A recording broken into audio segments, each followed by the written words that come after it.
Okay, magandang gabi pong muli mga katribo. Ang ikukwento ko po sa inyo ngayon ay hindi politics, hindi tungkol sa politika. Ito po ay experience po ng kapatid ko. Just yesterday yata, kinuwento niya sa akin dahil masyado siyang nairita doon sa nangyari. Sabi ko, sige, ikukontent ko. Ito po yung istorya. Mayroon po kasi kaming brother-in-law na Japanese na dito nag-retire, dito nakatira sa Pilipinas. Pero yung wife niya, yung kapatid namin, nandoon sa Japan.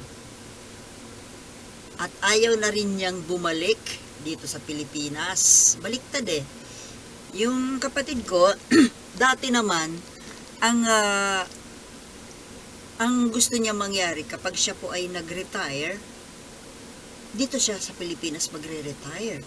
Kaya nga po namili siya dito ng mga properties. Yung pagtatayuan ng kanyang retirement home dyan sa Tagaytay. Magandang property sa may dagat, nakatanaw sa dagat. But then, nag-divorce na sila. But, yung divorce kasi, divorce sila sa Japan. Meron silang 3 anak na nandoon sa Japan kasama nung sister ko. Pero yung bayaw namin, yung Japanese, ay dito nag-retire. Nandyan, may bahay siya dyan sa Cavite. Mag-isa siya. At ayaw na niya talagang bumalik ng Japan. At dito na rin daw siya talaga mamamatay. Request pa nga niya eh. Talagang in love siya sa Pilipinas eh. Pero yung kapatid ko na dati gusto niya dito siya, ang plano niya is dito siya magre-retire, ngayon ay ayaw na. Alam niyo kung bakit? Hindi niya gusto ang pamamalakad dito sa bansa natin ng government, ng politika. Masyado siyang nagagalit siya sa nangyayari sa politika natin. Parang wala na daw kapag-asa na gumanda ang sistema dito sa atin. Sa Japan talaga okay, maganda ang government nila. So baliktad nga po yung bayaw ko nandito sa Pilipinas naka-retire, yung kapatid ko naman doon sa Japan gusto. Now, itong bayaw namin, nagpalakad siya ng papeles, ewan ko anong klaseng papers yun, sa immigration. Nagpalakad doon sa sister ko, kasi senior na nga yun eh. Pero sister ko senior din. Pero, okay pa, malakas pa. So, siya yung naglalakad lagi ng mga papers nitong bayaw namin.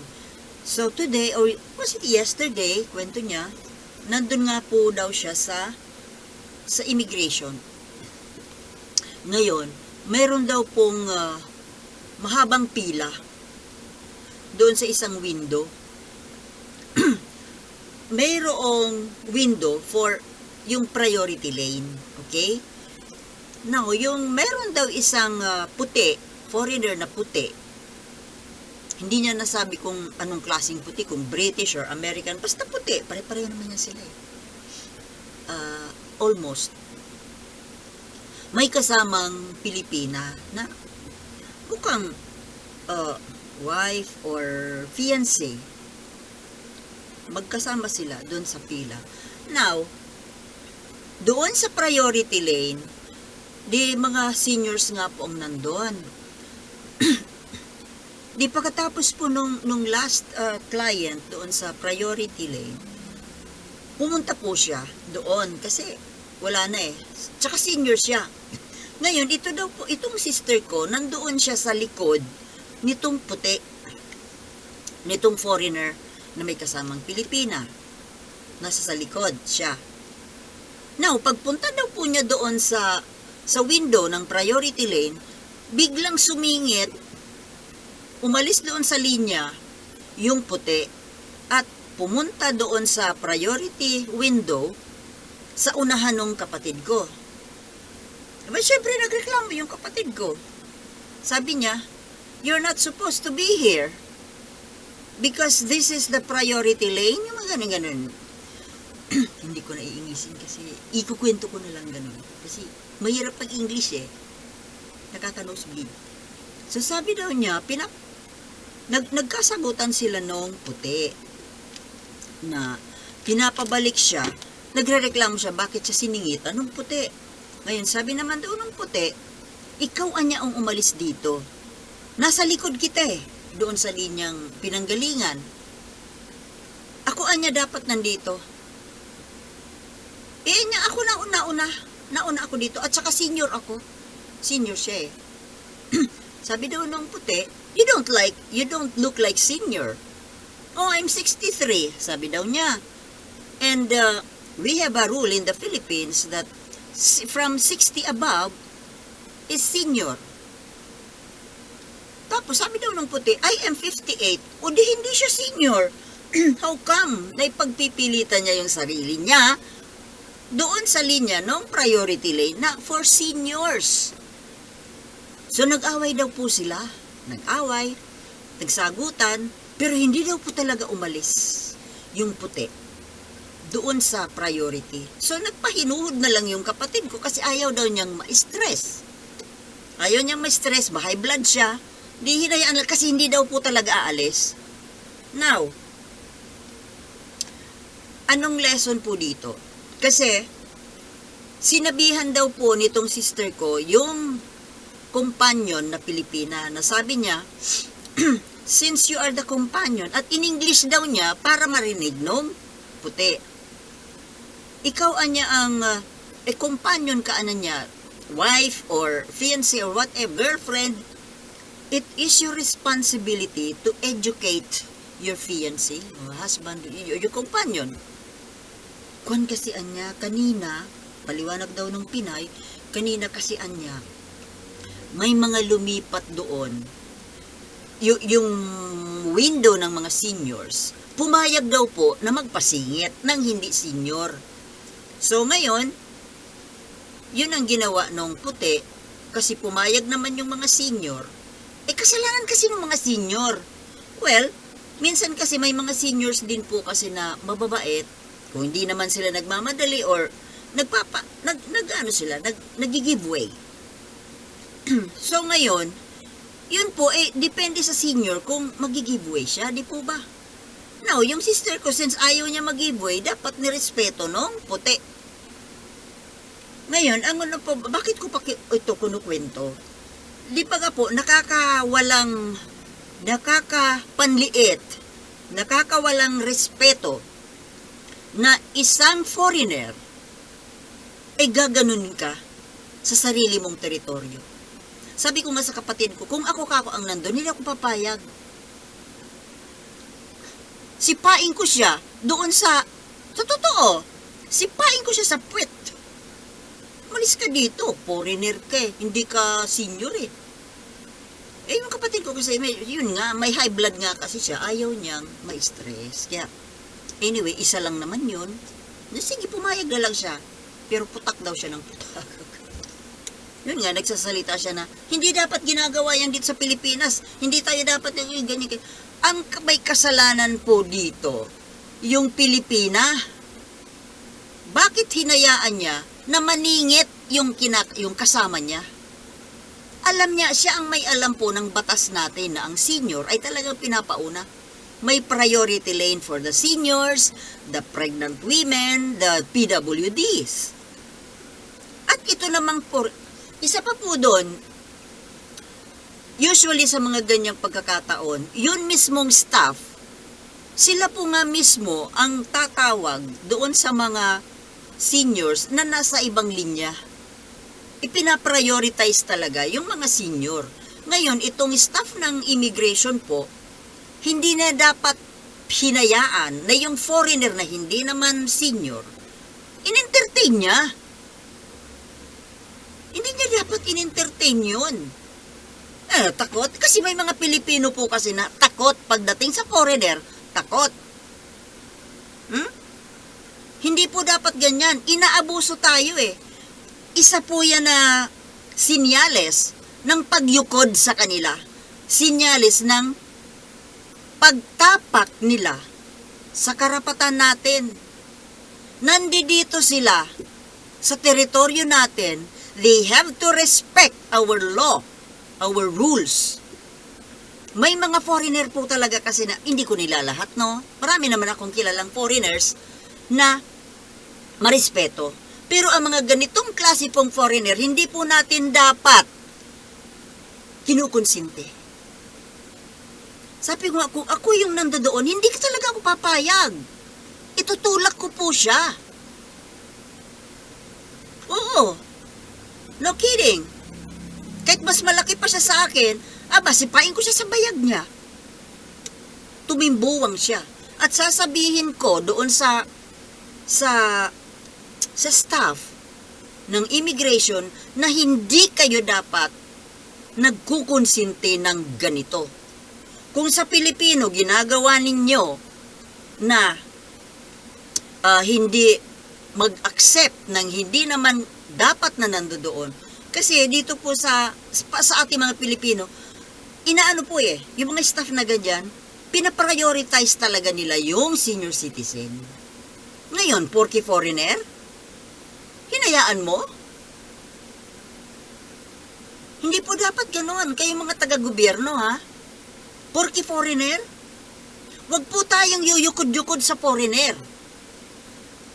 Kaya tayo inaabuso Look at the issue in the West Philippine Sea. Kaya naman po tayo, ano nangyari sa'yo? Kaya tayo inaabuso ng China, magawi tayo sa China. Kasi, related po foreigner, China, kaya tayo ginaganyan, kaya tayo inaabuso, inaapi, dahil nagpapaapi po tayo. Ganun lang yun. Now, dito sa kwento ng kapatid ko, talagang uminit po yung ulo ko. Sabi ko, iko-content ko yan. Ito namang Pilipina, dapat ipinaglalaban mo yung karapatan ng kapwa mo, Pilipino.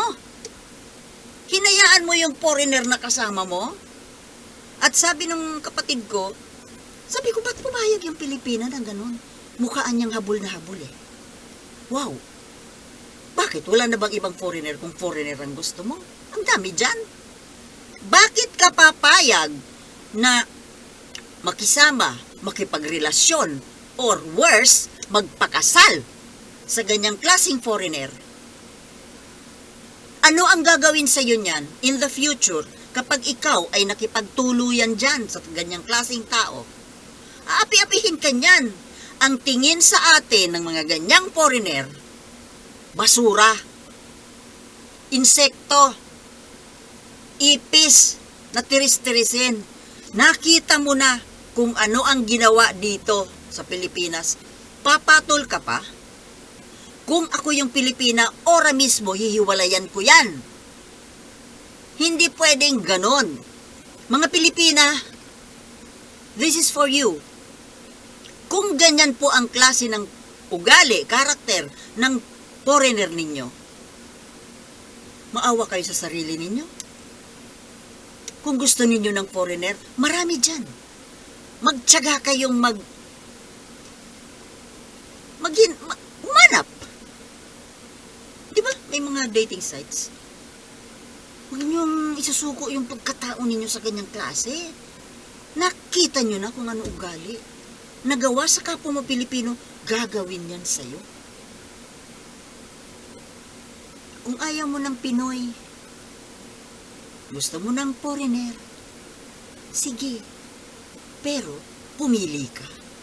Pag dinala ka niyan sa bansa nila, at ganyan ang aapi-apihin ka, ano magagawa mo? Baka mamaya, you end up chop-chop lady inside the freezer.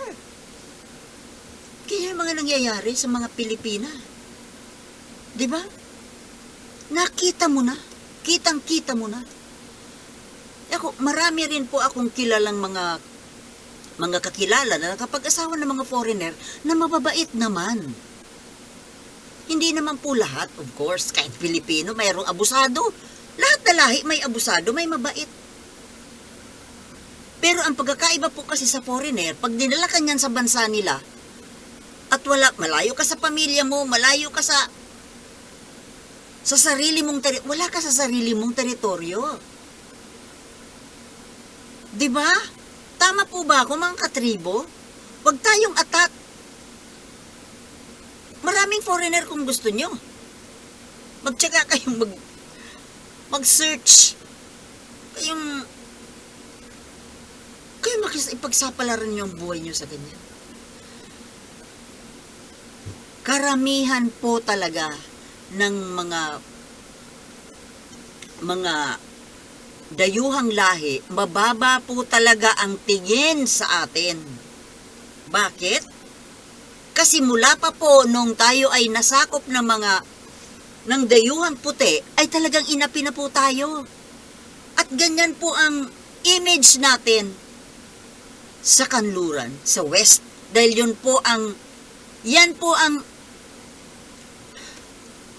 pinoject ng mga sumakop sa atin sa West. Kaya mababa ang tingin nila sa atin. Kaya nga po, pag ganito may mga pang-api, huwag po tayo magpapa-api. Like that Philippine Sea issue. Huwag nating hayaan. Manindigan tayo. Teritoryo natin. Kaya tayo inaabuso dahil pumapayag po tayo. Maalala ko yung issue na naman about foreigner, na talagang nanggigigil ako sa mga ganitong klase eh. Aabusuhin nyo kami dito sa sarili naming teritoryo. Once upon a time, nung may asawa pa ako, once upon a time, ibig sabihin wala na kami. Yung asawa ko, mayroon po kaming paupahan. Mga rooms na paupahan. May umupa sa amin na Amerikano, may asawa rin na Pinay. Yung Amerikano po na yun, hindi siya puti. Kaya nagtaka nga ako, kasi hindi naman po siya puti. I was thinking na ang mapang-ape ay yung puti, pero hindi po, African po siya. African-American, na sila naman nga po ay inapi-api sila ng mga puti. Pero, just the same, naging mapang-api na rin po siya. How? Ganito po nangyari. Ako po kasi nung kabataan ko, medyo sexy po ako. Yung, magyayabang na ako ha. Pasensya na. Yung katawan ko, well, yun nga, in short, sexy. Mapurma. Ngayon, ito pong may kapilyuhan itong African-American. Kinursunada ako. Yung asawa ko, syempre, pare sila lang mag-close sila, naging magkaibigan ng, syempre, umuupa sa amin, pakitaan mo ng magandang minsan nag-inuman sila. Yung asawa ko, yun, medyo mainiti ng ulo. Kwento-kwentuhan silang dalawa. Biruin nyo po, sa mukha ng asawa ko, sinabi niya na, hiramin daw niya ako for 1 month. Babayaran daw niya yung asawa ko. 1 month. Dadalhin daw ako sa isang magbabakasyon out of town. At sinasabi sa husband ko noon na gandang-ganda daw siya sa akin, minumustra pa, paano hindi iinit yung ulo ng asawa ko, minumustra pa niya, nagsasasalita po siya daw ng, kinuwento sa akin kaya talagang sobrang galit ng asawa ko, kasi talagang hindi lang ako yung binastos, kundi pati siya, yung pagkalalaki niya binastos. Dahil nung minsan daw nagkwentuhan sila, sabi daw, your wife is so sexy. Yung sinumustra pa daw na, ang ganda, ang sarap daw. dakmain yung aking buttocks. Magyayabang na ako. That's the truth. At saka kung pag dumaan ako, kung makatingin sa akin, para akong hinuhubaran talaga. Na pati ako, naging uncomfortable na ako.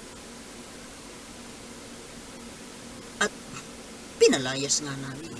Mula nung muntik nang magkagulo, dahil nung minsan kasi, talagang inano niya ako na, hindi naman chinansingan, yung binulungan niya ako na, alam mo na, yung mga bulong na bastos. Tapos, siyempre, umalma ako. Ang sagot ba naman sa akin, I'm an American. I can do whatever I want in this country. Wow! Sa loob-loob ko lang, ganun ba talaga sila, mga Amerikano? Or, shall we say, silang mga not only the Americans, yung mga advanced na mga races? Ibig ko sabihin, hindi siya puti, nahawa na siya. Nahawa siya. Ibig sabihin, so isip ko, ganun ba kako ang principle nila, mga Amerikano, na kapag nasandun sila sa ibang bansa, they can do whatever they want, up to the point na pati ako na asawa nung asawa ko, prangkahan na sasabi, ipinagpapaalam na hihiramin ako. Haba ng hair ko, no? Sobrang nag-init yung ulo nung dati kong asawa. Ba't galit na galit ka? Kumuha ng kutsilyo. Takot dito. Sabi ko, anin mo yan? Papatingin ko.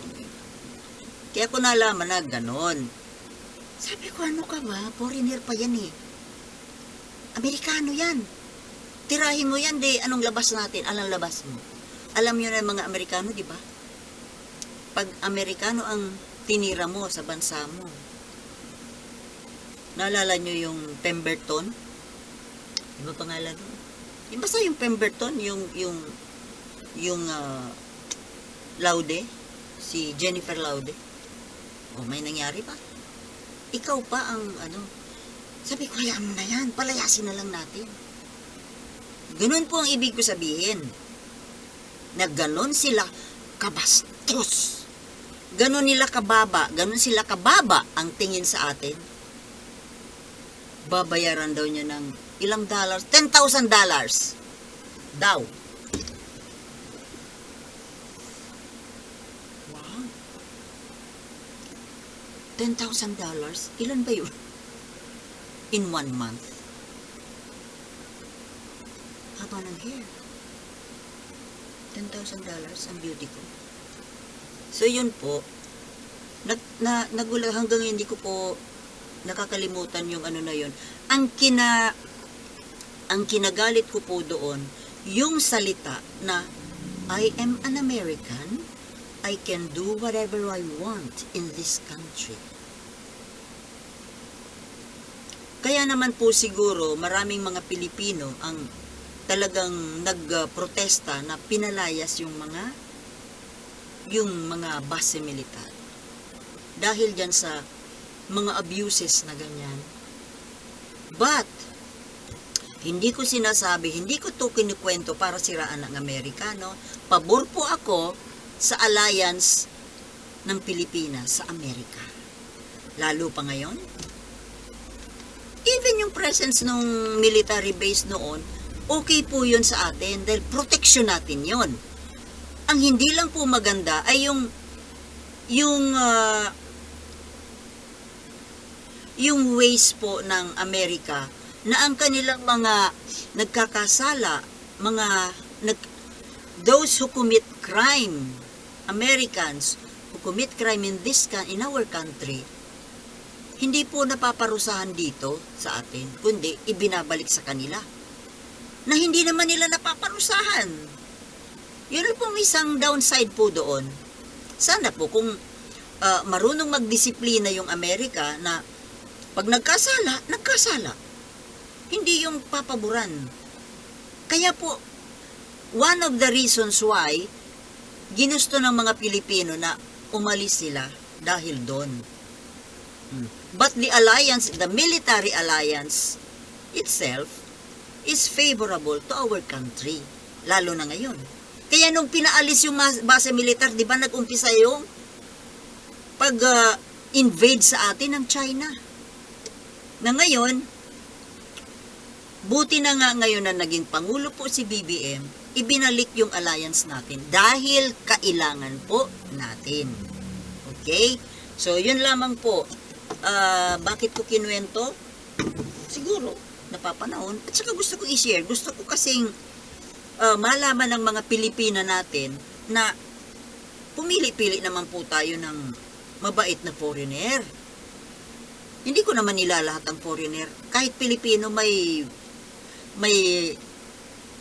bad character. Kaso, dito sa Pilipinas, at least nasa teritoryo ka. Kaya pag nasa, tsaka nakakababa po sa pakiramdam, yung babastusin ka ng hindi mo naman kalahi, foreigner. Lalo dito sa sarili nating teritoryo. Di ba po?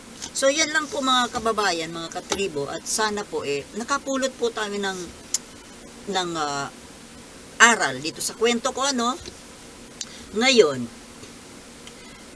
para sa ating bonus lesson, September 28, 1898. Ito po, the President of the Provincial Government of Albay, Anacleto Solano, sends a message of adhesion to General Emilio Aguinaldo, President of the Philippine Republic. Okay? Isa pa. Today, September 28, 1910, was the birthday of Wenceslao Q. Dinsons, Delegate to Constitutional Convention, Governor of Camarines Norte, and a patriot. He died on July 8, 1942. So, yan lamang po mga kababayan, at maraming salamat po sa pagtitiyaga, pakikinig sa akin, and see you in my next videos. Thank you very much and peace.